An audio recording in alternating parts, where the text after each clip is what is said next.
রাধা রানী রাধা রানী শ্যামের লয়ে কাঁদো কেন? আসবো বলেছে শ্যাম, আসবো বলেছে।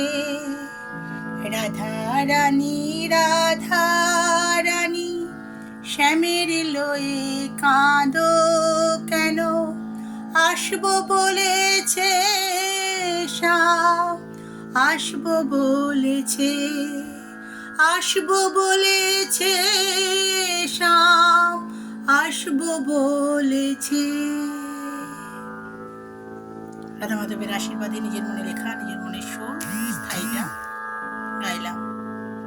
পুরো গান পরে দেব, কারণ এখনো কাশি হচ্ছে। ভোগ দর্শন করুন বন্ধুরা, ভোগ দর্শনে